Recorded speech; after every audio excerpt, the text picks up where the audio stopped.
자, 오늘은 아버지의 마음을 닮아라는 말씀의 제목입니다. 어떤 말씀의 지식적인 측면이라기보다는 우리 하나님의 마음을 같이 묵상하는 시간을 좀 가지기를 원하는데요. 우선 오늘 여러분 본문을 한번 보세요. 내용은 그렇게 어렵지는 않습니다만은 조금은 우리가 평소에 생각하는 것보다는 조금은 다른 측면이 좀 있어 보이질 않습니까? 오늘 본문을 읽으면서 하나님의 마음, 하나님의 관심이 어디에 가 있는가 봤더니 우리 하나님의 마음이 교회 안보다는 교회 밖에 더 가 있다라는 것을 발견하게 됩니다. 지금까지 우리가 생각하기에는 예수 믿고 하나님을 아버지라고 부르며 찬양하고 기도하는 이 자리, 오늘 우리에게 하나님의 마음이 와 있고 우리를 보시고 기뻐하시고 즐거워하실 것 같은데, 물론 그것도 사실입니다. 많은 하나님의 더 큰 마음은 오히려 밖에 더 가 있더라는 것입니다. 여러분들이 이 부분을 잘 관찰하셔야 합니다. 하나님의 마음이 지금 예배를 드리고 있는 우리에게 와 있고 또 우리를 사랑하는 것이 사실이기도 하지만 더 간절한 마음으로 밖에 있는, 아직도 하나님을 모르고 어둠 속에서 헤매고 죽음의 길을 걸어가고 있는 세상의 많은 사람에게 우리 하나님의 마음이 가 있고 그들을 보면서 안타까워하고 있다라는 것, 우리가 이것을 놓치면 안 됩니다. 여러분, 누가복음 15장 전체를 한번 보세요. 하나님을 모르고 세상에 나가서 제 마음대로 살고 있는 사람들에 대해서 하나님이 얼마나 간절한 마음을 가지고 있는지, 또 그들을 애타게 기다리면서 어서서히 돌아오기를 기다리고 계시는지, 모두가 아버지의 품을 떠난 사람들입니다. 제 마음대로 방탕하고 있는 사람들이에요. 죄가 죄인지도 모르고 그 결과가 얼마나 무서운지 알지를 못한 채로 제 잘난 맛에 그냥 세상을 살면서 하나님을 향해서 어떨 때에는 주먹까지 휘두르며 살아가고 있었던 아주 불쌍한 사람들입니다. 근데 이런 사람들이 오늘 하나님의 관심의 대상이에요. 왜 그렇습니까? 하나님께서 지으신 피조물들이기 때문에 그렇습니다. 원래 하나님께서 마음에 품으셨던 하나님의 자녀들이었고, 그래서 돌아오기를 기다리는 것이 바로 하나님 아버지의 심정이라는 것입니다. 누가복음에는 세 가지 비유가 나와요. 길 잃은 양의 비유, 그리고 드라크마의 비유, 그리고 집을 나간 작은 아들의 비유, 이렇게 세 가지가 나오죠. 그 중에 오늘 우리가 읽은 내용이 첫 번째 비유입니다. 길 잃은 어린 양 비유죠. 여러분들이 아시는 것처럼 유대 나라는 원래 목축업이 성한 나라입니다. 목자가 양을 끌고 하루 종일 풀을 먹이고 돌아다니면서 이제 돌아오는 얘기들이 흔하죠. 해가 뉘엿뉘엿 치면서 지정된 장소로 양떼들을 몰고 오는 그런 모습이 일상의 풍경입니다. 들어올 때는 어떻습니까? 문을 열고는 한 마리 한 마리 막대기 밑으로 통과시킵니다. 그래서 모든 양들이 자기 차례를 기다리다가 목자가 들어가라는 음성을 신호를 보내며 이제 한 마리씩 들어가게 되는 거예요. 그러면서 목자는 뭡니까? 막대기 밑으로 통과하는 양들을 들여다보면서 한 마리 한 마리 살핍니다. 어디 다친 데가 없나? 오늘 잘 먹었나? 어디 병든 곳은 없나? 한 마리 한 마리를 유심히 살펴보면서 들여보냅니다. 가지고 있는 양 마리수가 100마리라고 한다면 한 마리 한 마리 일일이 세워가며 100 하면 이제 모든 양이 다 들어오게 되는 거죠. 그러면 비로소 이제 문을 딱 걸고 우리를 지키는 사람에게 양떼를 맡기고는 자기는 이제 집으로 쉬러 들어가는 거예요. 근데 어느 날 한 마리 한 마리 세워서 다 들여다 보내는데 99하고는 숫자가 끝나는 것입니다. 한 마리가 모자라는 거예요. 이거 잘못 세웠나? 다시 양들을 헤아립니다. 다시 세워보지만 마찬가지였어요. 아, 이거 큰일 났다. 한 마리가 어디 있지? 한 마리가 없어졌구나. 그 다음부터는 이제 목자의 마음은 집으로 돌아온 99마리의 마음이 가 있는 것이 아닙니다. 어디에 있는지는 모르지만 혼자 떨어져 있으면서 외마디 소리를 지르면서 캄캄한 밤이 다가오니까 벌벌 떨면서 헤매고 있는 그 어린 양 한 마리를 생각하면서 목자는 그때부터 온 사방을 찾아 다니기 시작합니다. 그 양을 꼭 찾아야 돼요. 아까 왔던 길도 가보고 또 양들이 놀던 산으로 가봅니다. 반드시 그 양을 찾아내야 됩니다. 그렇지 않으면 그날 밤에 추워서 얼게 될 줄도 모르고 또 사나운 맹수들이 공격해 와서 그 양을 삼킬지도 모릅니다. 밤이 깊어가지만 목자는 집으로 돌아갈 생각도 하지 않고 허기진 배를 움켜쥐고는 배고프다고 생각하지도 않은 채 그저 양 하나만 생각하고 막대기 하나를 들고 온 산을 들을 찾으러 다니는 것입니다. 오늘 내가 어디를 갔더라, 우리 양들을 얻어 몰고 어느 언덕을 지났더라, 그것을 하나하나 생각해가며 회상하면서 모든 지나간 길을 다시 찾아다니는 겁니다. 그 잃어버린 양 한 마리를 찾기 위해서. 목자의 소리를 양이 제일 잘 알죠. 어떤 소리를 지르는지는 제가 잘 모르겠지만 그 양이 알아들을 수 있는 소리를 막 지르면서 다닙니다. 행여나 그 양이 어느 곳에 처박혀 있다가 그 소리를 듣고서 매 하고는 응답할지 모르기 때문에 목자는 한없이 목이 아프라 아랑곳하지 않고 소리를 지르며 온 곳을 돌아다니는 거예요. 그러다가 결국 언덕에 떨어져 있는 양을 발견했다든지 어느 가시덤불에 걸려서 아주 꼼짝 못하고 있는 양을 발견하는 순간 목자의 마음이 얼마나 기쁘겠습니까? 어디 피난 데 없나, 피난 곳이 있으면 깨끗이 닦아주고는 너 잘 기다렸다, 잘 참아냈구나, 너무 좋아서 어깨에 메고 아주 휘파람을 불며 신나게 돌아오는 겁니다. 여전히 배가 고프지만 그것 아랑곳하지 않고 친구들에게 막 자랑합니다. 이런 양 찾았어, 내가 찾았어 하고는 돌아오는 그 목자의 모습, 얼마나 기뻐할까. 그 모습을 한번 여러분 상상해 보십시오. 예수님께서 이런 광경을 아주 주변에서 자주자주 목격을 하셨기 때문에 이 얘기를 지금 자연스럽게 내놓은 것입니다. 그러면서 주님의 결론이 뭡니까? 우리 하나님 아버지도 똑같은 마음이라는 거예요. 이미 예수 믿고 하나님을 아버지라 부르는 사람들을 귀하게 보시는 것이 사실이지만 또 다른 마음에서는 그 자리에 와야 될 사람이 아직도 밖에서 헤매고 있으면 하나님의 관심은 그 사람이 가 있는 거예요. 그들이 어디 있나? 그 영혼이 어디 있나? 오늘도 하나님은 이런 예배를 기쁘게 받으시지만 동시에 길거리에 다니면서 저 외로운 골목길을 지나면서 홀로 외진 곳 그 골방에 앉아서 인생의 길 없이 방향도 없이 목적도 없이 하루하루 그저 의미 없이 살아가고 있는 저 불쌍한 사람들이 눈물 짓고 있는 그곳을 바라보시면서 우리 하나님께서 이런 양을 찾고 계신다는 것입니다. 그러면서 하나님의 제일 큰 기쁨이 뭐냐? 그들이 돌아오는 것입니다. 그들이 돌아오기만을 밤새도록 마음 졸이며 늘 그들에게 관심을 두고 애타게 기다리는 모습이 오늘 본문에 그려져 있어요. 대구에서 일어난 아주 유명한 실종 사건이 하나 있었죠. 바로 개구리 소년의 비극적인 얘기입니다.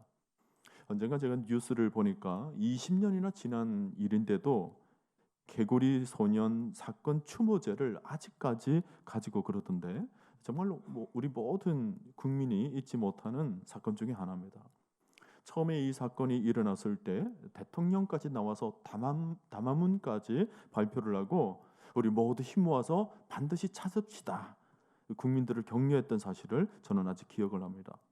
30만 명이 넘는 군경 합동조사단을 보내고 그리고 민간인 조사단, 학생들까지 동원해서 사차치 뒤지고 하늘에는 헬리콥터들이 얼마나 많이 돌아다니는지 몰라요. 그리고 물 밑에는 잠수부들까지 다니면서 이 소년들을 찾으려고 무척 애를 썼지만 결국 헛수고였습니다. 그 소년들 가운데서 김종식이라는 학생의 부모는 남달리 이 아들 종식이 때문에 부모가 애간장을 태우면서 인생을 살았습니다. 어머니 되시는 분은 날마다 대구역에 나가서 아들의 사진을 손에 들고는 그걸 큰 포스터로 만들면서 지나가는 사람들에게 이 아들을 다 보여주는 거예요. 혹시 이렇게 생긴 아이를 보신 적이 있습니까? 내 아이인데, 우리 아이인데 보신 적이 있다면 꼭 연락을 주세요. 일일이 하소연하는 것이 일과가 되었고, 또 그의 아버지는 생업까지 다 내려놓고 1톤짜리 트럭에다가 아들의 포스터를 크게 붙이고는 전국을 누비면서 아들이 있는 곳을 찾으려고 몸부림을 치면서 남은 인생을 살았다고 합니다. 그 부모의 마음이 어땠을까? 여러분 가히 짐작이 되시죠? 전 세계에서 해마다 이런저런 이유로 실종되는 아이들의 수가 평균 2만 명이나 된다고 합니다. 여러분, 이런 자녀를 찾아다니는 부모에게 있어서 가장 큰 관심이 뭘까요? 가장 큰 기쁨의 소식이 무엇이겠습니까? 그 대답은 드러나 많아죠. 가장 기쁜 소식은 아들이 살아 돌아온다는 얘기입니다. 아들이 살아있다는 것을 전해주는 소식이고, 그 아들을 만나게 되는 것이고, 그 아들을 품에 안고 그동안 아픔과 슬픔과 눈물을 깨끗이 씻어주는 것이겠죠. 그것만큼 부모에게 기쁜 소식이 세상에 없을 것입니다. 지금 우리 하나님도 이와 같은 마음이라는 겁니다.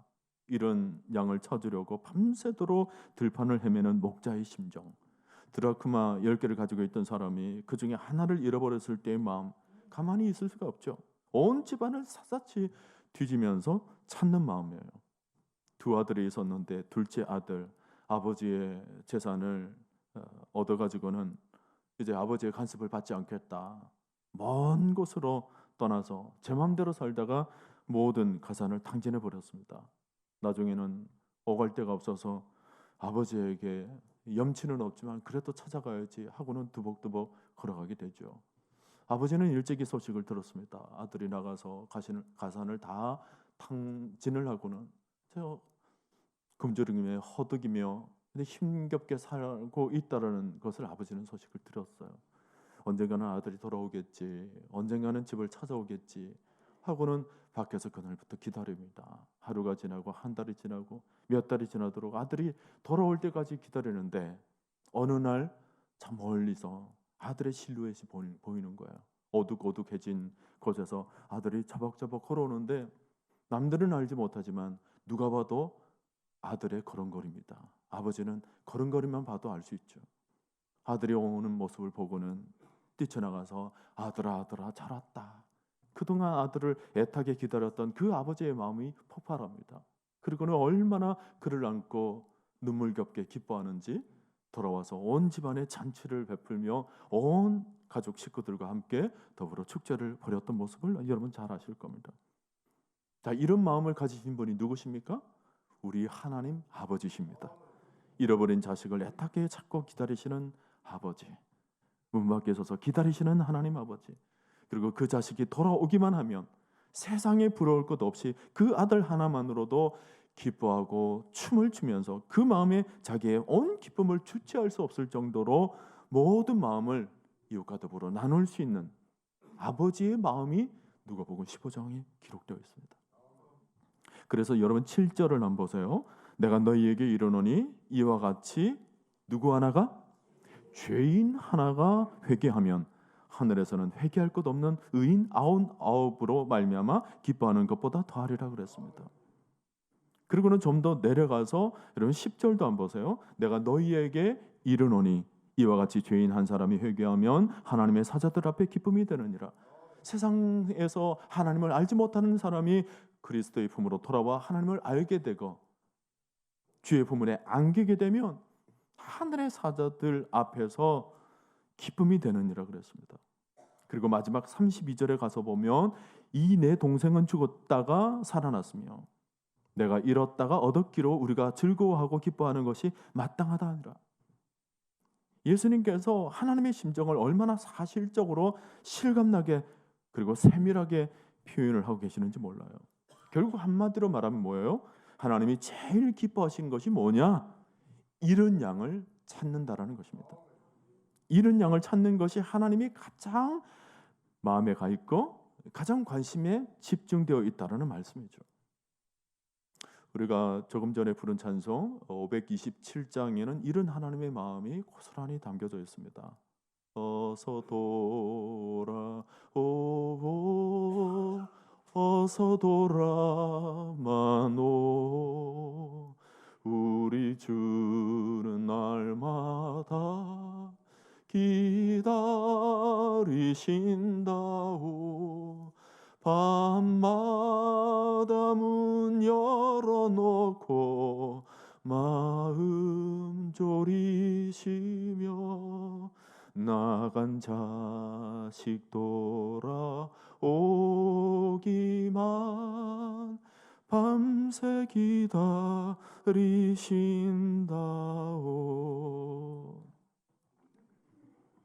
자, 여러분, 오늘 우리는 하나님의 자녀가 되었습니다. 여러분, 자녀라면 무엇입니까? 아버지의 관심에 나도 관심을 가지는 것입니다. 아버지가 좋아하고 기뻐하고 즐거워하는 일에 자녀인 나도 좋아하고 나도 기뻐하고 관심을 갖는 것이 당연하죠. 만일 아버지의 마음에 전혀 관심이 없는 자녀라면 둘 중에 하나일 겁니다. 하나님 아버지를 떠나 있는 불효자식이든지 아니면 아예 아버지의 자녀가 아니었든지 처음부터. 오늘 여러분 다시 대답해 보십시오. 오늘 여러분 하나님의 자녀가 맞습니까? 그렇다면 하나님의 마음이 어디에 있는지, 자녀된 여러분의 관심을 어디에 둬야 되는지 여러분 오늘 진지하게 묵상해 보시기를 바랍니다. 성경 전체를 놓고 봤을 때 하나님은 우리를 통하여 이런 자녀 찾기를 원하십니다. 그리고 우리 교회를 통해서도 그렇고 예수를 먼저 믿은 한 사람 한 사람을 통하여서 이런 양 찾기를 원하세요. 성경 전체에 깔려있는 내용입니다. 밤을 지새워서라도 찾아내기를 원하시죠. 다시 부르시기를 원하시고 다시 그를 만나시기를 원하십니다. 그러면서 먼저 집에 들어와 있는 우리들에게 늘 하시는 말씀이 뭐예요? 지금 성삼위 하나님께서 온통 세상에 대해서 관심을 가지고 있어요. 하나님도 그렇고 세상 천지를 지으시고 늘 피조물인 저들이 죄의 품으로 돌아와 하나님을 경배하는 그 모습을 생각하며 저들을 찾아다닙니다. 주께서 택한 백성들을 찾아다니시고 예수님도 그들을 위하여서 십자가의 길을 만들어 놓으시고 영생의 길을 열어놓고 그들을 기다리고 계시죠. 성령 하나님께서도 마찬가지입니다. 지금 성삼위 하나님께서 운행하시면서 그들을 찾아내고 계시는데 그러면서 우리들에게 들려주시는 말씀이 뭐예요? 너도 언제 한번 가서 찾아보렴. 너도 집에만 있지 말고 한번 좀 찾아봐. 우리 자녀, 우리 가족 한번 찾아봐. 너도 어디 가서 한번 이름 좀 불러보렴. 네 친구에도 이 얘기를 좀 해보고 너도 나와 같이 이런 양 찾는 일을 좀 도와주렴. 우리 예수님이 복음서 맨 마지막에 남기신 말씀을 여러분 기억하시죠? 모든 족속으로 제자를 삼으라 그랬습니다. 이 말은 모든 족속을 향해서 나아가라는 거예요. 모든 세상 어느 한 사람 예외 없이 나아가라는 것입니다. 여기 강동구를 위시해서 너희의 갈릴리라고 할 수 있는 대한민국, 너희의 사마리아라고 말할 수 있는 저 북한 땅, 그리고 너희의 땅끝이라고 말할 수 있는 모든 열방과 민족을 바라보면서 하나님의 심정을 가지고 이런 양을 찾고 찾아서 그 이런 양을 어깨에 메고 기쁨으로 돌아와 보렴. 이렇게 말씀을 하고 계시는 것입니다. 그리고 이 일을 위하여서 하나님께서 우리에게 주신 것이 뭐예요? 성령이십니다. 우리 마음속에 성령을 주셨어요. 오늘 여러분의 심령 가운데 성령이 부어져 계심을 믿으십니까? 우리가 예수를 믿을 때 우리 안에 하나님의 영을 부어주셨다고 그랬죠. 성령이 우리 안에 계세요. 여러분 성령이 우리 안에 계시면 틀림없이 복음을 전하고자 하는 열정이 분명히 있을 겁니다. 우리 안에 성령이 계시면 틀림없이 안 믿는 사람을 보면 저들도 예수를 믿어야 될 텐데 내가 복음을 좀 전해야 될 텐데 라는 마음이 아마 틀림없이 새록새록 생겨나게 될 것입니다. 왜 그래요? 내 안에 성령이 있기 때문에 그래요. 내가 성령을 받은 사람이기 때문에 그렇습니다. 성령이 우리 안에서 항상 그런 마음을 불러일으켜주고 계시는 것입니다. 여러분들이 신앙생활을 하면서 지금까지 어떤 마음으로 예수님을 따라다니고 있었는지 오늘 진지하게 한번 돌아보시길 바랍니다. 마가복음 1장을 보면 제자들이 와서 예수님 보고 이렇게 말씀을 하셨던 적이 있습니다. 제자들이 먼저 그런 얘기를 했죠. 예수님, 모든 사람이 주님을 찾나이다. 어제 전한 말씀을 듣고 너무 은혜를 받아서 주님을 찾기도 하고요. 행하신 표적을 보고 모든 사람들이 주님을 찾습니다. 쉽게 말하면 지금 사람들이 많이 몰려오고 있다라는 거예요. 제자들의 눈에는 뭡니까? 지금 몰려온 사람들, 우리로 말하면 뭐예요? 교회 안에 들어온 사람들을 바라보면서 이야, 우리 교회에 이렇게 많은 사람들이 몰려왔구나. 주님, 주님 기뻐하세요. 주님, 주의 말씀을 들려주시는 것이 너무 은혜가 되어서 사람들이 몰려오고요. 교회에 왔더니 이런 좋은 일이 있고 저런 좋은 일이 있어서 주님께서 이적과 기적을 베풀어 주셔서 사람들이 지금 많이 몰려오고 있어요. 하나님 너무 감사해요. 주님, 주님도 기뻐하세요. 이런 얘기를 한 거라는 거예요. 그래서 그때 주님께서 뭐라고 말씀하셨습니까? 마가복음 1장 38절에서 이런 말씀을 하셨어요. 우리가 다른 가까운 마을로 가자. 이 사람들은 이미 내 말을 듣고 복음을 들었으니 다른 마을로 가자. 내가 거기 가서도 전도하려니 내가 이 일을 위하여 왔노라. 주님의 가심은 뭐예요? 우리 안에 들어와 있는 양에게 마음을 두고 있는 것이 아니고, 그들도 물론 기뻐하지만 이제 그들은 이제 복음을 받아들였으니 아직 복음이 필요한 사람들이 더 있다. 그러니 그들을 위하여서 내가 또 발걸음을 옮겨야 되겠다. 얘들아, 그들을 위하여서, 그들을 전하기 위하여서, 그들을 건져내기 위해서 나랑 같이 가자. 요한복음 10장 15절 16절에도 주님이 이렇게 말씀하셨어요. 또 이 우리에 들지 아니한 다른 양들이 내게 있어 내가 인도하여야 할 터이니 저희도 내 음성을 듣고 한 무리가 되어 한 목자에게 있으리라. 우리 한데 들어와야 된다. 저들도 다 한 가족이 되어야 된다. 저들을 방치할 수 없어. 다 데리고 와야 돼. 바울이 고린도에서 복음을 전하다가 여러 가지 어려운 일을 만나서 마음에 고통이 일어나고 두렵고 해서 밤새도록 잠을 자지 못하고 기도할 때였습니다. 그때 주님이 그에게 나타나셔서 뭐라고 말씀을 하셨냐면, 바울아 두려워하지 말라. 이 성중에 내 백성이 많음이라. 바울이 보기에는 고린도 지역에서는 주의 백성들이 없는 것 같았어요. 아덴의 실패, 전도의 실패를 경험한 바울이 고린도 지방에서 그 아테네 철학에 사로잡혀 있었던, 소위 말하면 세상의 가치관에 사로잡혀 있었던 사람들에게 복음 전하는 것이 너무 힘들어요. 어려워요. 그래서 그 지역을 떠날까 생각도 했지만 주님께서 들려주시는 말씀이 아니야. 이 성중에 내 백성이 많음이라. 고린도 도시를 영의 눈으로 바라보라는 거예요. 세상의 눈으로 바라보게 되면 믿지 않는 사람들이 수두룩해서 나만 홀로 예수를 믿는 것 같아도 그렇지 않다라는 거예요. 영의 눈을 바라보게 되면 천국 백성들이 있다라는 거예요. 하나님께로 돌아와야 될 사람들이 있다라는 겁니다. 그 가운데서 내가 찾고자 하는 어린 양들이 많이 있다. 그러니 너는 걱정하지 말고 두려워하지 말고 사람을 향해서 너무 마음을 두지 말고 하나님께 마음을 두고 그들에게 담대히 복음을 전하라. 내가 그들을 하나님 앞으로 반드시 인도해 주겠다. 자, 이런 모든 말씀들이 성경에 기록되어 있습니다. 왜 기록했습니까? 기록해서 누구에게 들려주시기 위해서요? 오늘 저와 여러분들을 위해서. 모든 시대마다 주의 백성으로 택함을 입고 영생을 얻어야 될 사람들을 건져내기 위해서 모든 주의 백성들, 주의 자녀들에게 이 말씀이 똑같이 들려줘야 된다는 거예요.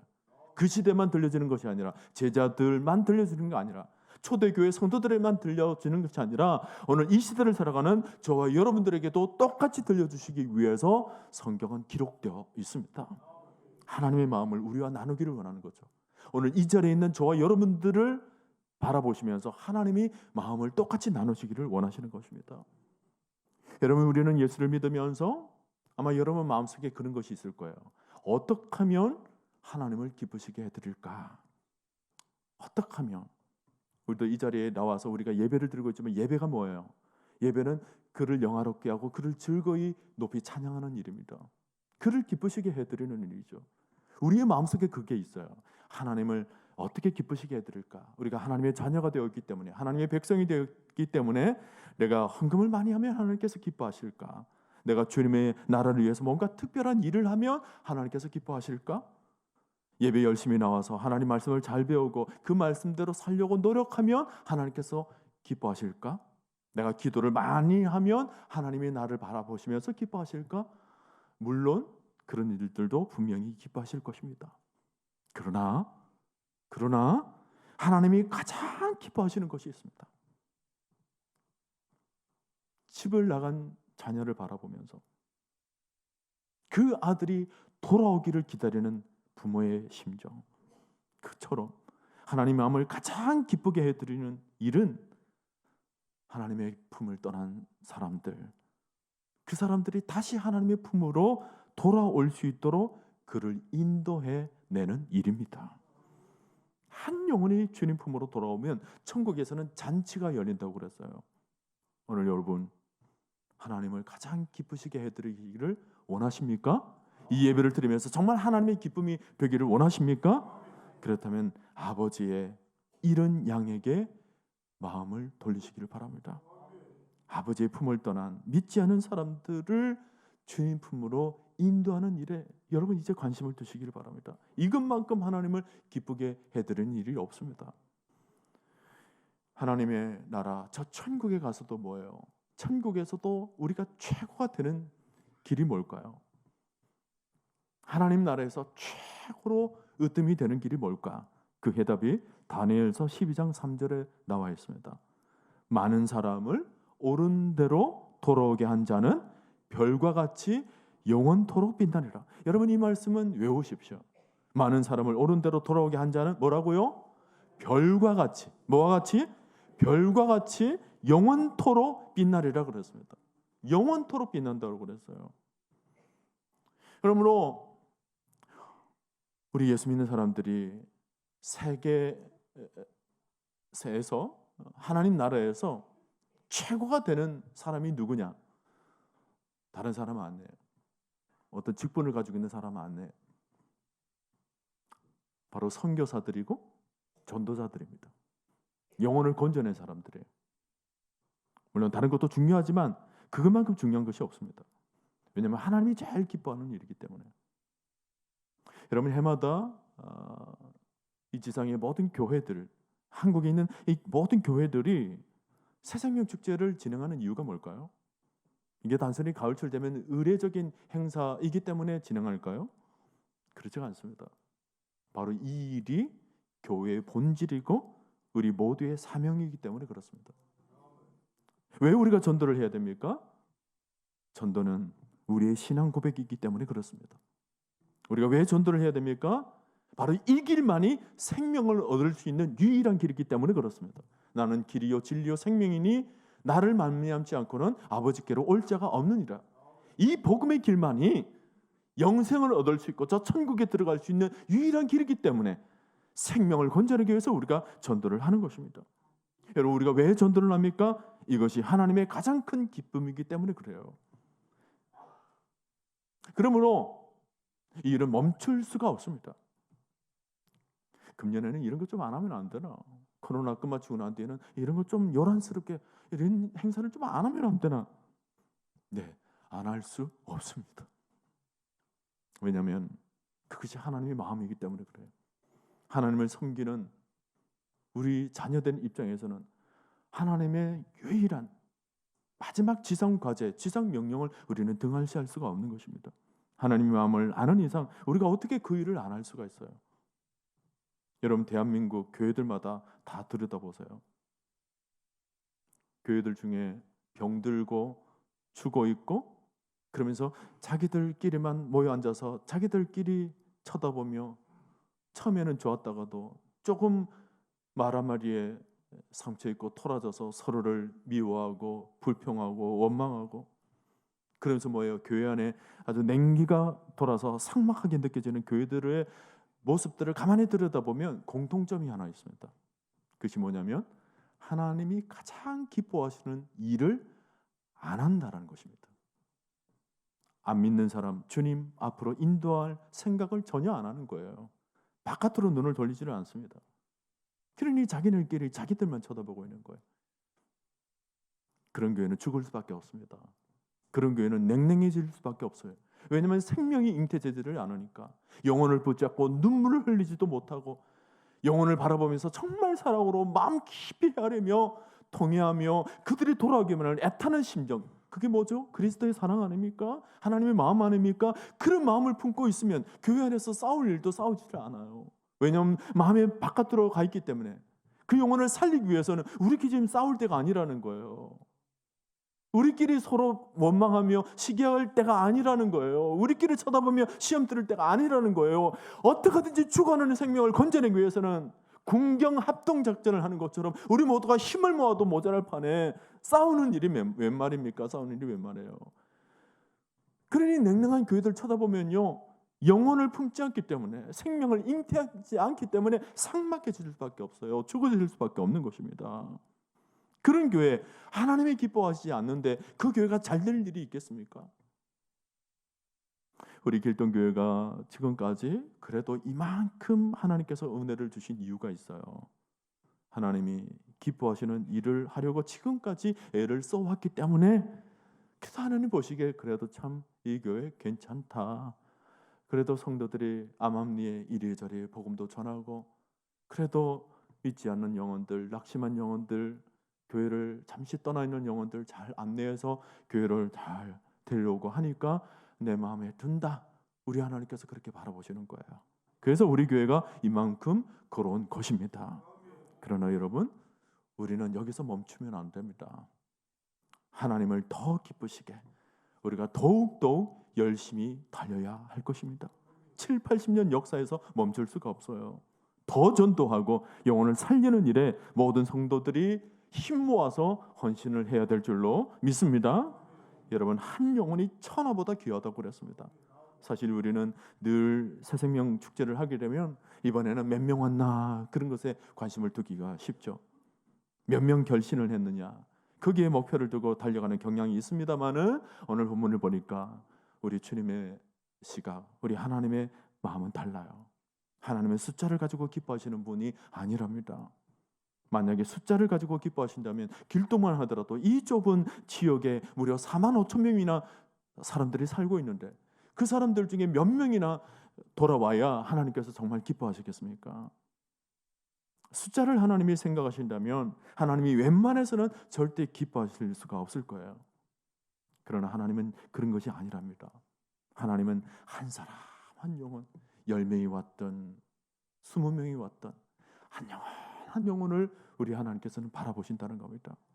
한 사람 한 사람, 100마리 중에 한 마리, 2 아들 중에 한 아들, 한 영혼에 대해서 깊은 관심을 가지시는데, 그것도 그 한 사람이 아주 대단한 사람이기 때문에 관심을 가지느냐? 그렇지 않다라는 거예요. 오늘 본문을 보면 세리들하고 죄인들이 예수님 앞에 말씀을 듣고 있지 않습니까? 바리새인들이나 서기관들이 예수님이 세리들이나 죄인들을 가까이 하시는 것을 보고는 비웃었다고 그랬어요. 근데 예수님께서는 뭐래요? 하나님이 찾고 계시는 사람들은 바로 이런 사람들이다. 죄인 중에 한 사람이 돌아오는 것, 세리 중에 한 사람이 회개하는 것을 놓고 하나님께서는 하늘의 모든 천군 천사들과 더불어서 잔치를 벌일 것이다. 이렇게 주님께서 말씀을 해주시고 있다라는 거예요. 여러분, 이 대목을 잘 관찰을 하세요. 그럼 계속해서 2절도 보세요. 바리새인과 서기관들이 수군거려 이르되 이 사람이 죄인을 영접하고 음식을 같이 먹는다 하더라. 이 사람이 누구냐면 예수님이죠. 하나님이시면서 죄가 없으신 분이시면서도 그분께서 죄인을 맞아들이면서 그들과 함께 먹으면서 교제를 나누었다는 거예요. 이미 1절에 그렇게 나와 있습니다. 1절에 보시면 모든 세리와 죄인들의 말씀을 들으러 가까이 나오니 그랬죠. 말씀을 들으러 가까이 나오니, 누가요? 죄인들이, 모든 세리들이. 예수님은 어떤 죄인이라도, 어떤 누구로 할지라도, 세리나 창기라 할지라도 주님 앞에 가까이 나올 수 있도록 지금 마음문을 활짝 열어놓고 계신다는 거예요. 그랬더니 뭐예요? 모든 사람들이 주님 가까이 접근하는데 어려움이 없었어요.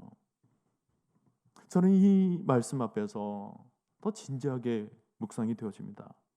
자, 지금 죄인들, 세상에 버려진 영혼들이 주님 앞으로 나오는데 주님께서 마음을 활짝 열어놓고 그들을 맞이했더니 다 주님 앞으로 가까이 나왔다. 자, 그렇다면 우리 교회는 어떨까? 우리 교회는 지금 세상에 대해서 문이 활짝 열려져 있을까? 누구라도 주님 품으로 돌아올 수 있도록 우리 교회는 그런 분위기를 지금 잘 조성하고 있는가?